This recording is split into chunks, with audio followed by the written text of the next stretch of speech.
ठीक है बच्चों, सर्कल हम लोग को पढ़ना है ना। सर्कल भाई कितने लोगों को पता है कि सर्कल किसे कहते हैं?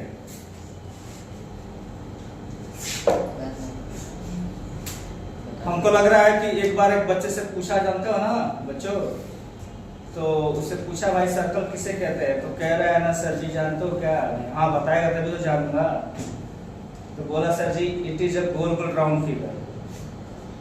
मैंने कहा ये क्या कह रहा है सर जी? नहीं थोड़ा गड़बड़ हो गया, एक और बता सही से। तो कह रहा है सर ये 2 डायमेंशनल राउंड राउंड फिगर है। मैंने कहा कमाल है। उसका कहने का भी सही है, अपने फीलिंग तो बता ही रहा है ना, नहीं? लेकिन अगर कहा जाए सर्कल के विषय में, तो मान लीजिए सर्कल, तो सर्कल हमें डिफाइन करना होता है भाई। सर्कल देखो यहाँ पे चाहे कहीं पर भी किसी भी क्लास में जाओगे तो हमें सर्कल के डेफिनेशंस क्लियर होनी चाहिए। तो सर्कल समझाते हैं, बना भी देते हैं। एक सर्कल हो गया, यही होता है सर्कल में।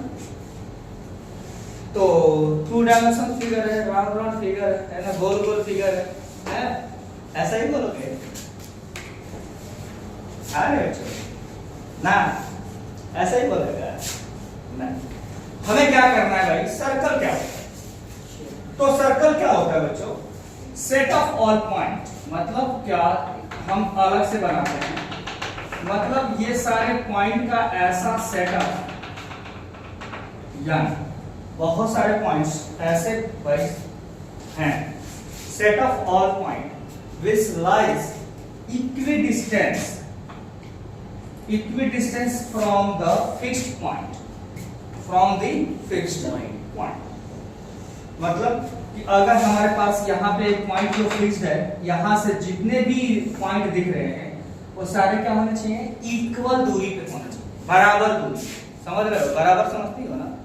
हाँ, मतलब ऐसा नहीं कि यहाँ से कम कर दूं, यहाँ से ज्यादा कर दूं, गड़बड़ा जाएगा। हाँ, सर्कल बनेगा? नहीं बनेगा। तो मतलब क्या कि फिक्स्ड पॉइंट से सारे क्या होना चाहिए? इक्वल दूरी पे होना चाहिए। तो हम उसको क्या बोलते हैं? Circle. Set of all point which lies equidistant from the fixed point is called a circle। या another form में कहते हैं, डेफिनेशंस का another भी कहा जाता है कि a locus move। लोकस मतलब क्या होता है बच्चों? यहाँ पे मैं क्लियर कर दूं आप लोगों को। तो लोकस जो होता है नथिंग्स। लोकस क्या होता है? It is a variable point, यानी x y 2 डायमेंशनल फिगर में लिखते हो x y, ठीक है ना?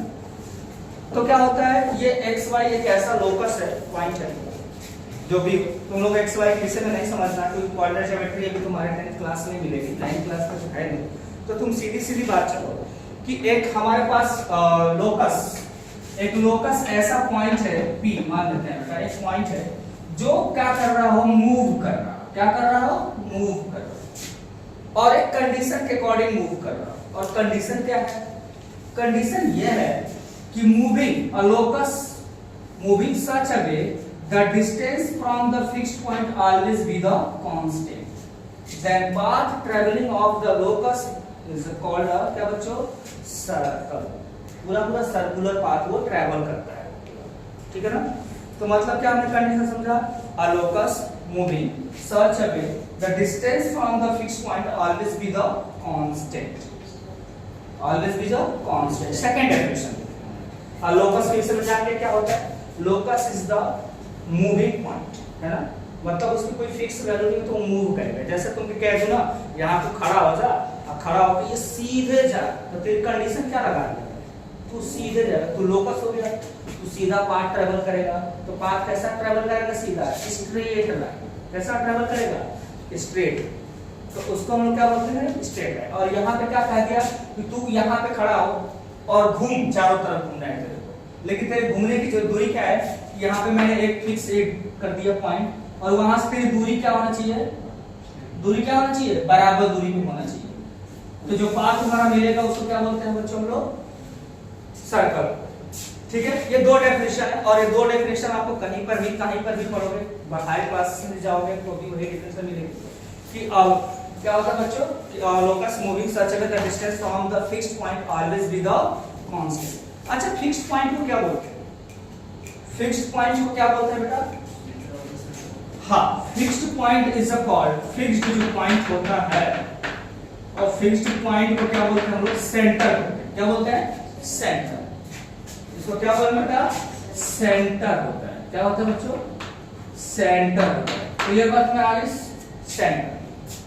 और जो कांस्टेंट डिस्टेंस मिलता है बच्चों, कांस्टेंट डिस्टेंस, उसको क्या बोलते हैं? रेडियस बोला जाता है। और जो पाथ ट्रेवल करता है उस पाथ को क्या बोलते हैं? सर्कमफ्रेंस बोला जाता है। ये सभी को पता हो। जो पाथ ट्रेवल करता है उसको क्या बोलते हैं हम लोग? सर्कमफ्रेंस। ये सभी को क्लियर ही है ना? ऐसा तो नहीं कि किसी को क्लियर ना हो। हाँ भाई, सब कुछ तो जानते हो, छोटी क्लास में भी सीखे हो इस चीजों को, लेकिन छोटी क्लास में तुम लोगों को रटा देते हैं, नहीं बच्चों जैसा, तोते जैसा। लेकिन यहाँ तोता मत बनना, तोता बनोगे गड़बड़ हो जाएगा। अब यहाँ आता हूँ, देखो कोई भी सर्कल, बात को सुनते जाएंगे, पॉइंट बताते जाऊंगा, सुनते सुनते। कोई भी सर्कल किसी भी प्लेन को 3 भागों में बांटता है। ये छोटी छोटी क्लास में आते रहते हैं क्वेश्चन, तुम लोगों को भी पूछे जाएंगे कि सर्कल किसी प्लेन को कितने भागों में डिस्ट्रीब्यूट करता है भाई, या बांटता कितने भागों में है? तो 3 पार्ट में बांटता है। वाट। तो भाई देखो, इस सर्कल का जो रीजन है वो अंदर का है, तो जब अंदर का होता है तो उसको क्या बोलते हैं? इंटीरियर बोला जाता है। ठीक है ना? और इसके बाहर जब जाओगे तो क्या होगा? एक्सटीरियर होगा। ऑन द बाउंड्री क्या होगा? इसको क्या बोलते हैं? On the boundary. मतलब 3 पार्ट हो गए आपका, बस यहाँ तक। तो इसके अंदर तक रहोगे तो भी है, बाउंड्री भी इसका एक है, और उसके बाद उसके पास चले जाओ तो हमारा क्या होगा? इंटीरियर, एक्सटीरियर और एक तो बाउंड्री होगी। ठीक है ना? आदमी कहता है ना कि भाई इसी गोले में रहना है, गोले में आ जाना, लेकिन गोले से बाहर भी मत आना। याद है कब हुआ था ये कहानी? लक्ष्मण जी ने कहा था सीता जी को कि भैया हम ये खींच दे रहा हूँ गोला, और ये गोले के अंदर ही रहना, और गोले के बाहर माथा मत जाना आप, है ना?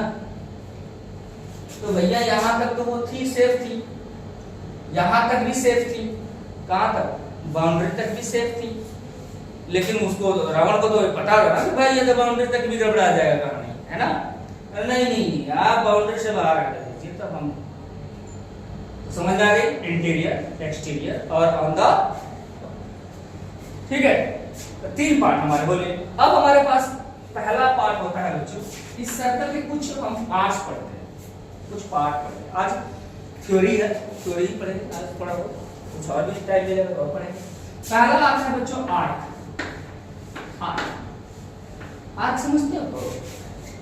आर्क में बच्चा बड़ा कंफ्यूज होता है। कंफ्यूजन दूर करूं तो आर्क क्या होती है बच्चों? सर्कमफ्रेंस का पार्ट होता है। What is arc? Arc is the part of circumference. तुम्हें अगर रस्सी का एक सर्कल बना के सर्कुलर लूप दे दिया जाए, सर्कुलर लूप समझते हो ना, जिसमें से कभी कभी देखो पहले सर्कस होता था ना, तो सर्कस में जो क्या होता था, एक बांध देते थे, उसमें से टाइगर कूद आते थे। टाइगर जानते हो? देखो कभी सर्कस में ऐसा लूप, आग का लूप बना देते थे, उसमें से कहते थे कूद जा बेटा, कूदते थे। याद है? अब तो देखने को बिना मिलता, देखते को मिलता है? नहीं मिलता, नहीं मिलता। पहले मिलता था, पहले लगे अच्छे नहीं अच्छे चीजें मिलती थी, लेकिन खैर। तो हमारे क्या है कि कभी तुम्हें एक सर्कल, एक रस्सी बना दिया जाए और रस्सी के सर को दोनों पार्ट को काट लो, कैसे ना काट के निकाल लो, तो वही क्या होता है? आर्क। क्या होता है? आर्क। मतलब सर्कमफ्रेंस, यानी ये किसका पार्ट है? सर्कमफ्रेंस का पार्ट है। Arc is the part of circumference. ये याद रहेगी।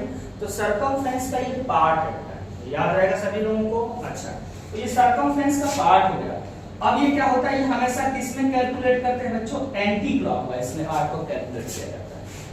आर्क को एंटी क्लॉकवाइज में, यानी कि ए टू बी, इसको लिखा जाता है ए बी, और रेस पे ऐसे लिखा है ये आर्क।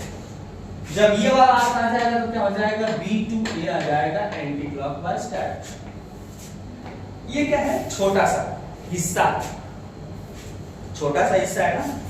तो जब ये छोटा सा हिस्सा आ जाएगा, समझ लो, तो हम इसको क्या बोलते हैं बच्चों? Minor arc. क्या बोलते हैं बच्चों? Minor arc.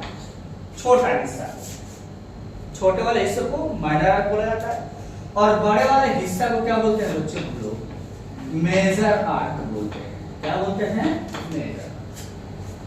छोटा। लेकिन अगर ये आधा हो जाए, आधा समझते हो ना, ये हाफ में आ जाए आर्क को, आधा इधर आधा उधर हो जाए तो दोनों बराबर इससे में आ जाएगा ना, तो इसको सेमी सर्कल हो जाता है बच्चे, यहाँ पे सेमी सर्कल हो जाता है और उसका जो बाउंड्री होती है उसको सेमी सर्कमफ्रेंस भी बोलते हैं। याद रहेगी आप लोगों को, आर्क के विषय में याद रहती है।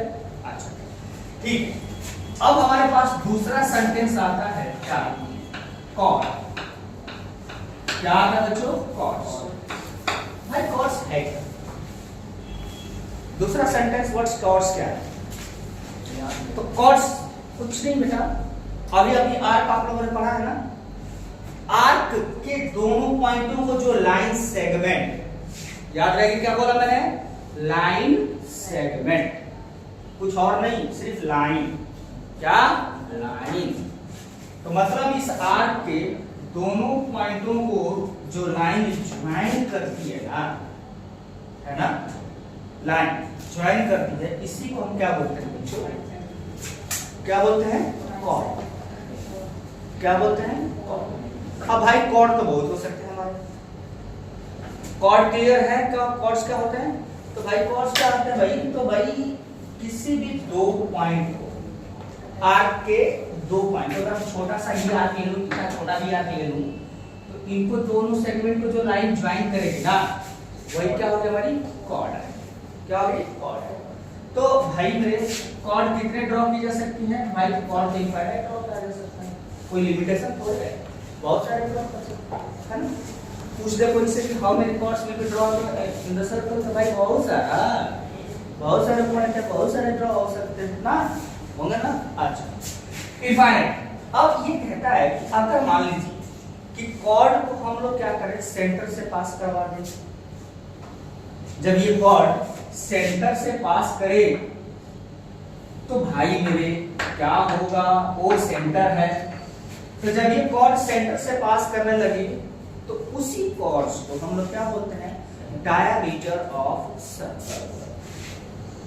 जब कॉर्ड्स कोई भी अगर सेंटर से पास करती है तो उसको हम क्या बोलते हैं? डायमीटर ऑफ सर्कल बोलते हैं। डायमीटर ऑफ सर्कल यानी सबसे लॉन्गेस्ट कॉर्ड जो होती है हमारी, वो सब क्या होती है? Diameter of circle. Diameter of circle. अच्छा अब हमारे पास आता है, ये हम थोड़ा सा ये हटाते हैं, तो कंफ्यूजन दूर करने के लिए आप लोगों को थोड़ा सा कंफ्यूजन दूर होगी, ये भी हटाऊंगा नहीं, अब ये रहने दूंगा। अच्छा अब देखिए, आर्क वाली कहानी तो हमारी पूरी हो चुकी है, तो हम आर्क वाली कहानी को हम बात करेंगे किसको? अब हम बात करेंगे सिर्फ आगे वाला पॉइंट नोट करेंगे, और अगला पॉइंट है हमारा तीसरा, वो है सेगमेंट। सेगमेंट्स। भाई सेगमेंट्स में भी कंफ्यूजन दूर हो। सेगमेंट का मतलब तुम लाइन सेगमेंट समझ लेते हो, सेगमेंट हमारा लाइन सेगमेंट नहीं है। जब सेगमेंट्स की बात किया जाएगा बच्चों मेरे, तो ये समझ लेना कि जो एरिया होती है ना, किसके किसके बीच में गई? कॉर्ड्स और आर्क, कॉर्ड्स और आर्क के बीच में जो एरिया बाउंड होती है, मतलब ये एरिया भाई, लाइन सेगमेंट ना भाई, एरिया, एरिया याद रखिए, जो ये एरिया है ये वाली इसी वाली एरिया को हम लोग क्या बोलते हैं बच्चों? सेगमेंट बोलते हैं। क्या बोलते हैं बच्चों? सेगमेंट। क्या बोलते हैं? सेगमेंट। अब ये छोटा पार्ट है तो इसलिए इसको क्या बोलते हैं? माइनर सेगमेंट बोला जाता है, और ये जो बड़ा पार्ट है इसलिए इसको बाद क्या बोलते हैं? मेजर सेगमेंट बोला जाता है। मतलब ये छोटा हिस्सा हो गया और ये क्या हो गया? बड़ा हिस्सा हो गया। तो छोटे वाले हिस्से को क्या बोलते हैं? माइनर, और इसको बड़े वाले को मेजर बोला जाता है। ये बातें क्लियर है आप लोगों को? क्लियर है? अच्छा तीसरा चीज आता है बच्चों की, चौथा कंसेप्ट हमारा आता है, क्या होता है चौथा कंसेप्ट? सेक्टर। बच्चों क्या होता है? सेक्टर। सेक्टर, सेक्टर क्या होता है? तो सेक्टर जो होता है बच्चों, किसी भी सर्कल में रेडियस यानी रेडियाई, रेडियाई समझता हो ना, रेडियस का प्लुरल वर्ड होता है, ठीक है ना? Radius is the singular word, singular plural समझते हो ना? अंग्रेजी तो आता ही होगा यार, अंग्रेजी तो आता है ना, कौन सा कोई सारे इंग्लिश मीडियम शुरू से पढ़ते हैं। तो रेडियाई, रेडियाई का मतलब क्या होगा बच्चों? टोटल दो रेडियस, ठीक है ना, इनके बीच में और आर्क के बीच, यानी ये वाली जो एरिया आएगी, ये वाला पूरा पोर्शन, ये वाला पूरा पोर्शन जो आएगा, इसी को क्या बोलते हैं बच्चों? सेक्टर बोलते हैं। क्या बोलते हैं? सेक्टर। ये भी सेक्टर है, इधर भी सेक्टर है, ये भी रेडियस और आर्क के बीच में है, ये भी रेडियस और आर्क के बीच में है। आर्क समझ रहे हो ना बच्चों मेरे? कंफ्यूजन दूर तो नहीं है ना? ये हमारा क्या है? ये आर्क है, ये हमारा क्या है? रेडियस है। तो रेडियस और आर्क के बीच में जो एरिया बाउंड होती है उसी को क्या बोलते हैं? सेक्टर बोलते हैं। ये छोटा हिस्सा दिख रहा है, छोटा, ओ भैया इधर सुन लो, काम आएगा। ब्लैक एंड व्हाइट है लेकिन कलरफुल जिंदगी बनाएगी, है ना? ब्लैक एंड व्हाइट दिख रहा है लेकिन ये जीवन को कलरफुल बनाएगी। कलरफुल समझते हो ना? आगे जीवन खुशहाली रहेगा, सुन लो तो ठीक है। तो ये छोटा सा हिस्सा है, छोटे से हिस्से को हम लोग क्या बोलते हैं बच्चों? माइनर सेक्टर बोलते हैं। और बड़े वाला हिस्सा जो बन जाता है उसको मेजर सेक्टर बोला जाता है। ये 10th में भी है, 10th में भी पढ़ाया जाएगा आप लोगों को, 10th में भी इसका इंट्रोडक्शन होगा, फिर वहां पूछा जाएगा, फिर वही बातें वहां पे भी जिक्र करी जाएगी, फिर वहां भी तुम लोग निर्वयसन बैठे रहोगे। क्लियर है ना? बात समझ आ रही है? अच्छा, चौथा आता है बच्चों पांचवा। पांचवा आता है बच्चों सेकंड। क्या होता है बच्चों? सेकंड्स। सेकंड्स क्या होता है बच्चों?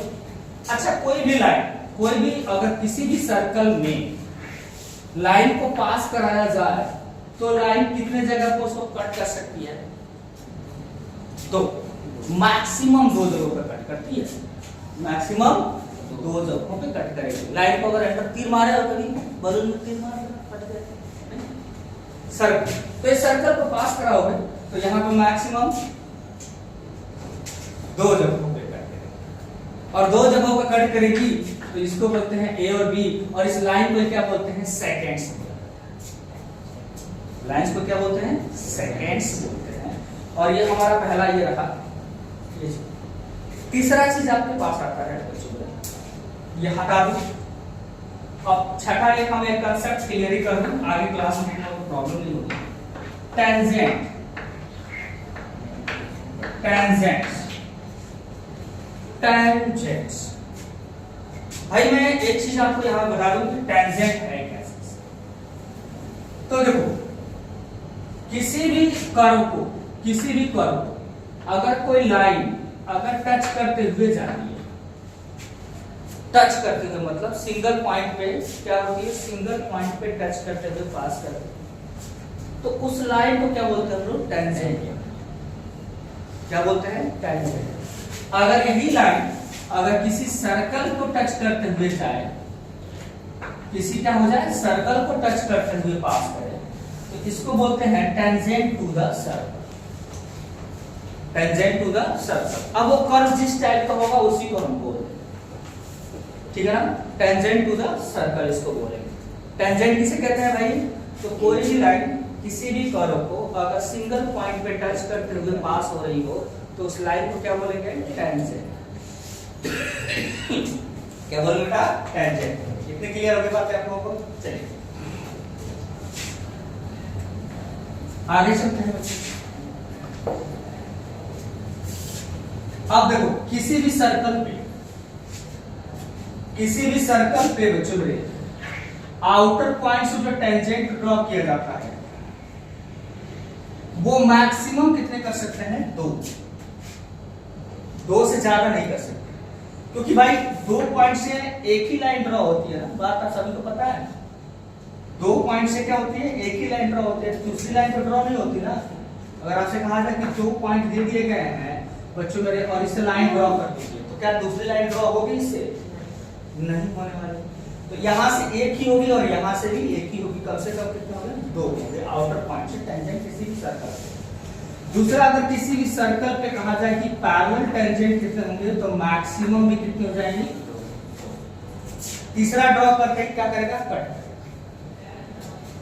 मतलब आप लोगों को समझ में आया क्या करना है? आउटर पॉइंट से मैक्सिमम टेंजेंट कितने हो सकते हैं?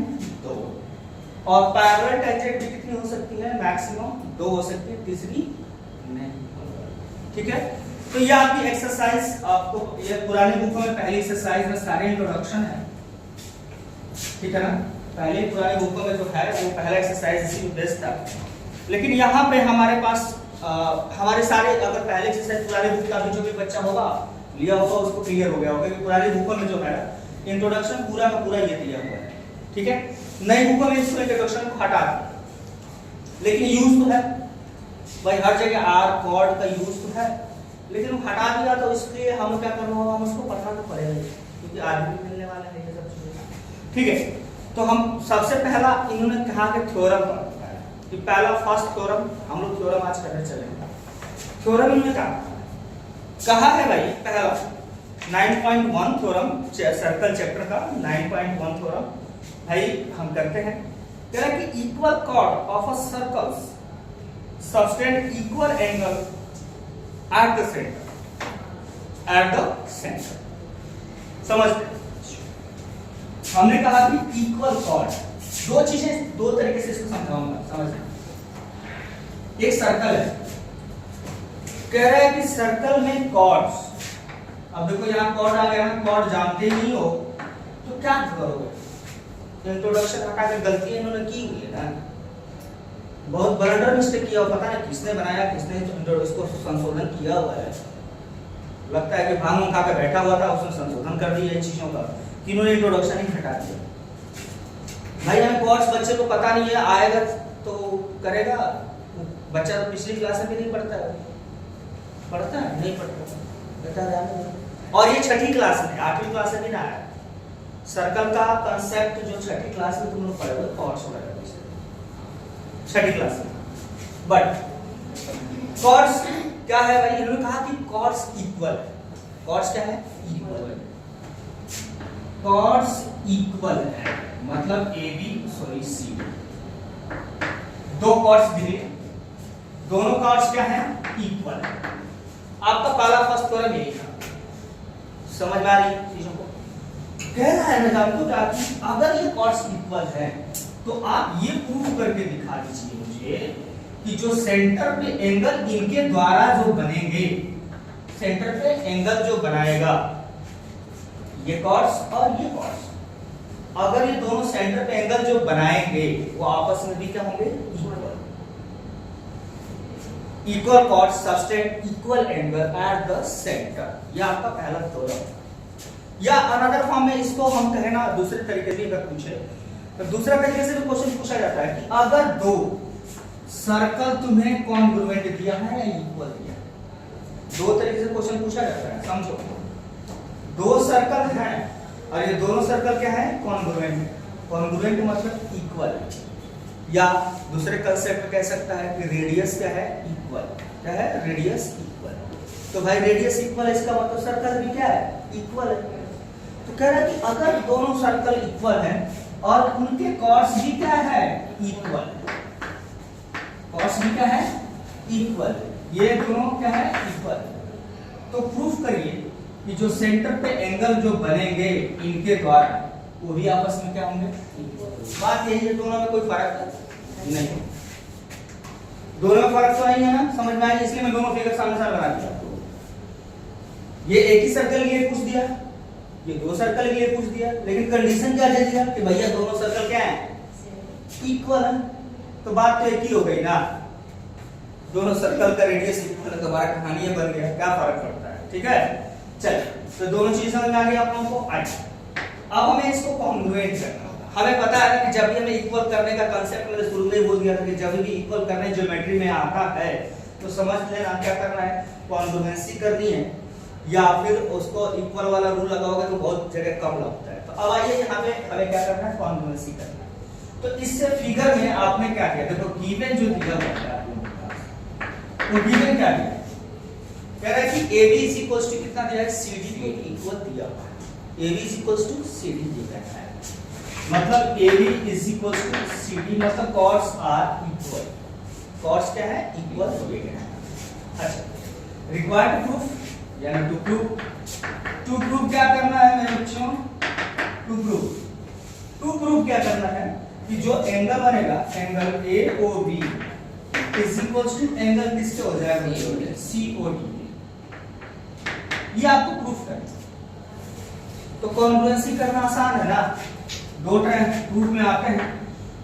तो प्रूफ में हम क्या लेते हैं, ट्रायंगल AOB एंड ट्रायंगल कितना लेते हैं बच्चों मेरे, COD, ट्रायंगल CO। समझिए जरा भाई, AB किसके है मेरे बात में, CD के दिया हुआ। AB किसके दिया है, CD के दिया है। ये तो हमारे पास क्या है, गिवन है। और क्या क्या दिया भाई, अब देखो OA किसके ले सकते हैं, OD के भी। OA OD के भी हो सकता है ना। OA किसके हो जाएगा, OD के। क्यों भाई, रेडियस है भाई, रेडियाई है ना भाई। एक ही सर्कल के रेडियस तो अलग अलग नहीं हो सकते ना, क्या है भैया, समझ में आ रहा है। एक ही सर्कल के रेडियस अलग अलग तो ना हो सकते ना, एक ही सर्कल के रेडियस अलग अलग बना दोगे, नहीं बनाओगे ना। अच्छा दूसरा, OB किसका हो सकता है बच्चों मेरे, OB किसका हो सकता है बच्चों मेरे, OC का है फिर से भैया, फिर से रेडियस है वो तो, यानी रेडियस। अच्छा तो भाई हमारे पास ये इसके इक्वल हो गया, ये इसके इक्वल हो गया, ये इसके इक्वल हो गया, तब तो कॉन्ग्रुएंट हो जाएंगे ना। तो देयरफॉर ट्रायंगल कितना हो जाएगा बच्चों, AOB कॉन्ग्रुएंट टू ट्रायंगल किसके हो जाएगा, COD का है भाई, किस रूल से, SS बाई SS। जैसे ही ये हो गया हमारा क्या हो जाएगा, AOB angle AOB is equals to angle किसके हो जाएगा बच्चों मेरे, COD के। का है भाई, इसलिए बाई CP आंसर नोट करो भाई।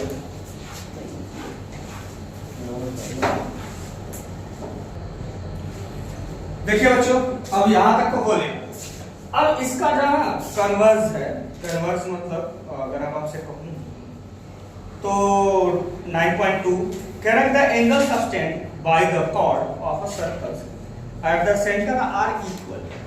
तो प्रूफ करना है कि कॉर्ड्स आर इक्वल। कह रहा है कि सेंटर पे जो एंगल बन रहे हैं अब वो इक्वल है, अब वो क्या है, इक्वल है। तो आपको प्रूफ करना है कि जो कॉर्ड्स हैं आपस में क्या होंगे, इक्वल होंगे। सीधा इसी का कन्वर्जन है। देखिए हम यहां से गिवन हटाएंगे, सिर्फ गिवन में आपको कह रहा है कि अब आपके पास क्या है कि ये वाला जो पोर्शन है, ये वाला जो पोर्शन है अब ये इक्वल नहीं किया, अब ये वाला पोर्शन आपको इक्वल किया, मतलब एंगल इक्वल।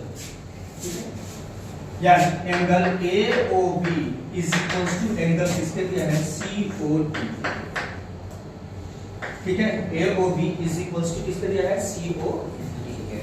ठीक है, बात क्लियर है।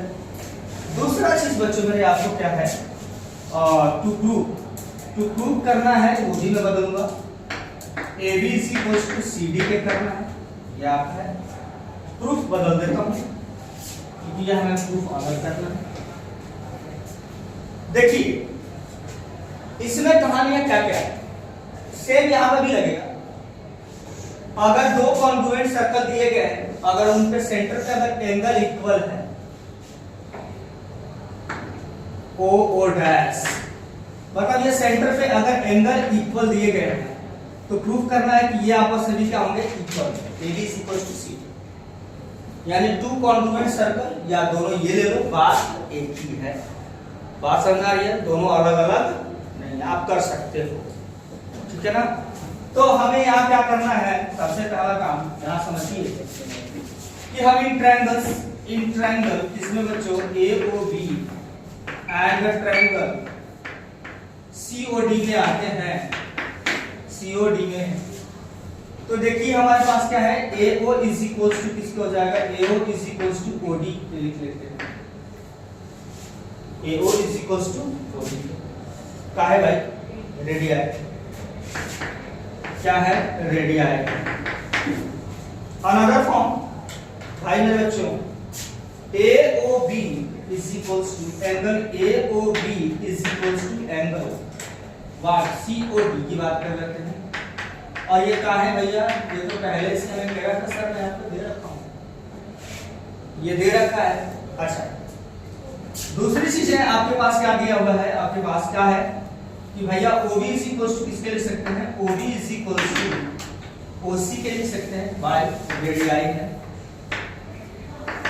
अब जब ये रेडियाई हो गया तो दोनों ट्रायंगल क्या हो जाएंगे मेरे बच्चों, कॉन्ग्रुएंट हो जाएंगे। समझ में आ रही है आप लोगों को?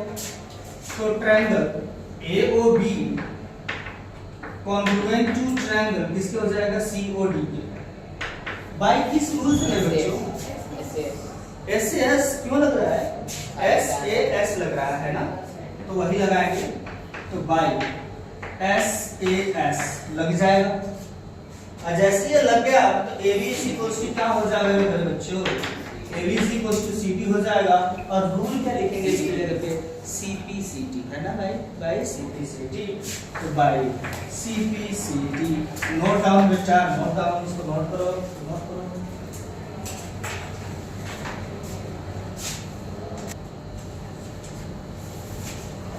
अगला थ्योरम है बच्चों मेरे, कह रहा है बच्चों कि 9.3 मतलब ये थ्योरम है आप लोगों का, और वो कह रहा है कि the perpendicular from the centre of a circle to a chord bisects the chord. मतलब कि भैया हमें एक सर्कल दिया गया है, सर्कल, और सर्कल में कह रहा है कि जो कॉर्ड्स है और कॉर्ड पे बेटा मेरे सेंटर से परपेंडिकुलर ड्रॉप किया जाए। क्या किया जाए, परपेंडिकुलर बनाया जाए।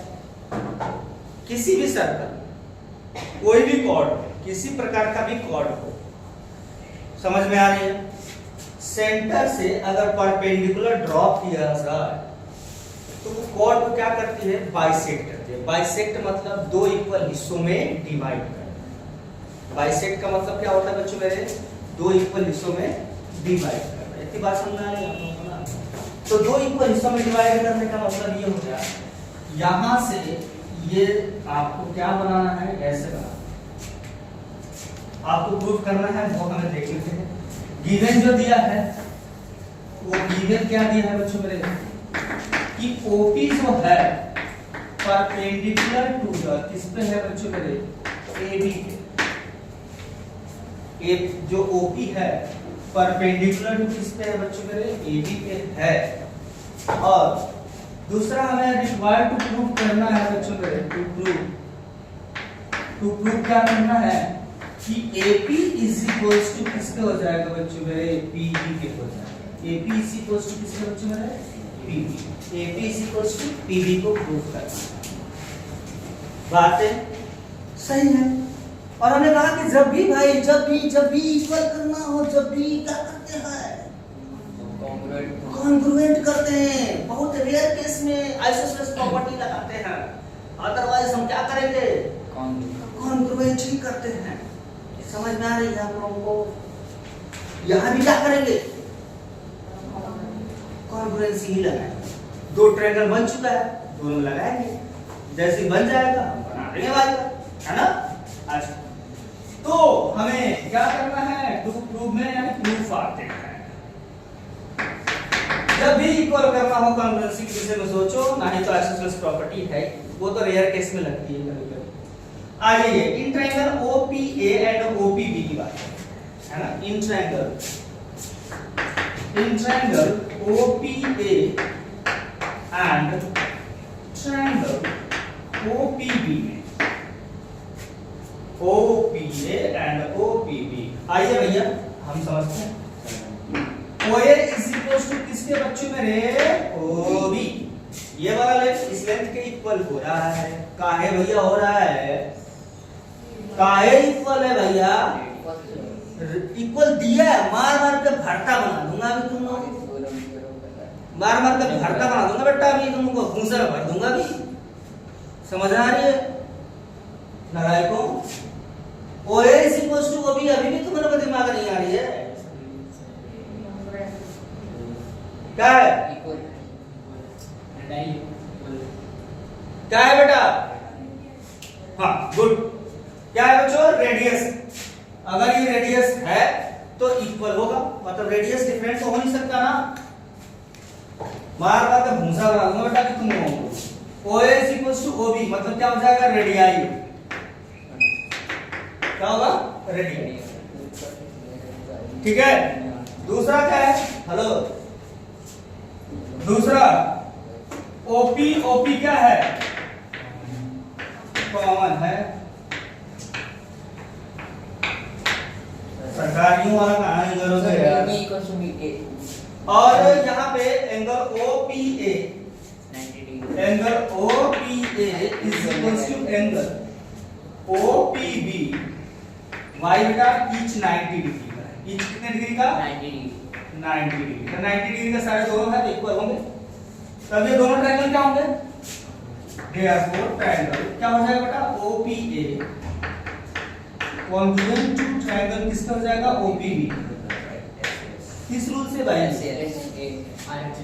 स्मॉल RHS लगेगा। यहाँ क्या लगेगा, RHS। मैंने कहा है ना कि जब भी राइट एंगल ट्रायंगल बन जाए, मैं कितनी बार तुम लोगों को ज्योमेट्री में यार इस चीजों को बोलो कि ज्योमेट्री रटो मत, एनालिसिस करो ज्योमेट्री को। भाई देखो उसमें क्या इक्वल कर रहा है, हाइपोटेन्यूज इक्वल कर रही है, हाइपोटेन्यूज को इक्वल कर रहा है, इसका हाइपोटेन्यूज ही तो बनेगी ना, ये का हाइपोटेन्यूज सब इक्वल हो जाता है, एसएस बने, कोई लॉजिक ही नहीं बनता है, कोई लॉजिक ही नहीं बनता है, ठीक है ना। तो क्या बोलेंगे बेटा मेरे, RHS बाई RHS। और जैसे ही RHS हो जाएगा मेरे बच्चों, तो AP इज इक्वल टू किससे हो जाएगा, PB के बाई किससे हो जाएगा, CP से बाई CP। नोट डाउन बच्चों मेरे, नोट डाउन करो, नोट डाउन करो।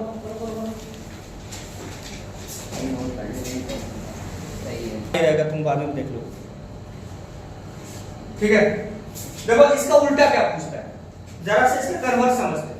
कन्वर्स क्या कह रहा है, कहता है कि अगर ये बाइसेक्ट कर रहे हो, क्या कर रहे हो, बाइसेक्ट कर रहे हो, कोई भी सेंटर से अगर हम कहें यहाँ पे, आपको मिटा देता हूँ, ये तो रहेगा कोई बात नहीं, बाद में नोट कर सकते।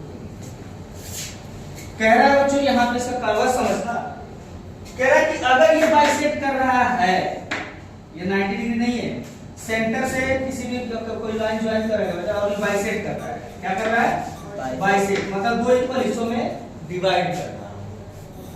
तो आपको प्रूफ करना है कि ये लाइन से होगी, क्या होगी, परपेंडिकुलर, ठीक है ना। तो आपको कुछ नहीं करना, ध्यान समझ लो। हेलो, इधर आ जाओ, देखो black and white colourful line बनाई, आ जाओ यहाँ पे आ जाओ भाई। देखो ये इसके इक्वल है, कहाँ है, या तो पहले से है ना, कह रहा है कि बाइसेक्ट कर रहे हैं तो दिया है, क्या कर रहा है, दे रखा है। ये क्या है, रेडियस है, क्या है, रेडियस है भाई। तो रेडियस तो सर्कल के अलग नहीं हो सकते ना, इक्वल ही होंगे। और ये क्या हो जाएगा, कॉमन। तो कौन सी क्राइटेरिया लगा देंगे, एस एस एस। जब एस एस एस लग गया, दोनों ट्रायंगल कॉन्ग्रुएंट हो गए, लग गया ना एस, अरे तीनों साइड इक्वल है भाई, इक्वल हो गए। तो अब हमारे पास क्या हो जाएगा बच्चों मेरे, एंगल 1 किसके इक्वल हो जाएगा, हैं, एंगल 1 एंगल 2 के इक्वल हो जाएगा। अच्छा, angle 1 is equal to angle 2 किससे भाई, बहुत अच्छा रूल है, CBC corresponding part of the congruent triangle। अच्छा देखो 1 इक्वल टू 2 हो गया, एंड दोनों का sum 180, angle 1 plus angle 2 is equal to 180, जानते हो ना क्या है। हाँ, बोलना मत, ज्योमेट्री मार्क्स कट जाते हैं, रोते अलग हो के हमारे मार्क्स कट गए, क्या है भैया ज्योमेट्री में इसीलिए तो कटे हैं। रीजन नहीं दोगे तो मैं टीचर क्या करेगा, काटेंगे, क्या तुम विद्वान हो गए हो, तो पता है, वो मांगता है, वो पता है, देना चाहिए, जरूरी है। 1 प्लस 2 180, इसकी दोनों का सम 180 हो गया भाई। तो इक्वल एक टर्म लिख लूं, तो twice of angle 1 is equals to 180। तो एंगल 1 की वैल्यू इसका हो जाएगा बच्चों 90। ये 90 अगर परपेंडिकुलर प्रूफ हो गया, ठीक है ना। तो यहां तक तो थ्योरम ये दोनों हो गए। अगले थ्योरम हमें पढ़ना है, अगला थ्योरम में जो पढ़ेंगे तो वो इंपॉर्टेंट थ्योरम भी होगी। यहाँ तक थ्योरम थोड़ा सा कंप्रोमाइज कर लेते हैं, अगला जब थ्योरम पढ़ेंगे अगले क्लास में तो बहुत अच्छे थ्योरम बनेगा, उसी में बेस्ट क्वेश्चन भी होंगे, ठीक है ना। और ये सर्कल का भैया मेरे यूज 10th क्लास में भी है, आगे जाओगे आगे भी ज्योमेट्री के जो ज्योमेट्री के कांसेप्ट होते हैं कभी खत्म नहीं होते, आगे मिलते रहते हैं, लगते ही रहते हैं। तो याद रखना कि जो चीजें तुम पढ़ रहे हो आगे हमेशा जीवन में काम ही देंगी ज्योमेट्री के, इसलिए ज्योमेट्री को रटो मत, एनालिसिस कर रियलाइज करो, उसको करो, सॉल्व करो। तुमने यहाँ पे इतना थ्योरम तो कर लिया, घर पे रिवाइज करना इन चीजों को, ठीक है, पहली बात तो ये। और अगला जब लेक्चर देंगे बच्चों तो उसमें हमारा क्या होगा, अगले थ्योरम होंगे कौन कौन सा, अगला जो थ्योरम होंगे कौन कौन से भाई यहाँ पे अगला थ्योरम 9.4, यहाँ तक तो भाई देखो 9.3 करा दिया, 9.4 करा दिया, 9.5 से तक नहीं आऊंगा, 9.5 9.6 एक ही दिन में थ्योरम सारा कराऊंगा आप लोगों को, थ्योरम एक ही दिन सारा कराऊंगा, 9.5 9.7 ठीक है, 9.8 जो भी है क्वाड्रेटिक साइक्लिक क्वाड्रेटिक एक ही दिन थ्योरम एक ही जगह कराऊंगा पूरा का पूरा, मतलब अगली क्लास मिस मत करना, नो कोई भी बच्चा अगर ऐसे गाइड हो ना तो मिस मत करना। अगर बुखार हो तो पैरासिटामोल जो क्या होता है पैरासिटामोल, हाँ वो खा लेना, लेकिन मिस करना, ठीक है। ओके बाय बच्चों।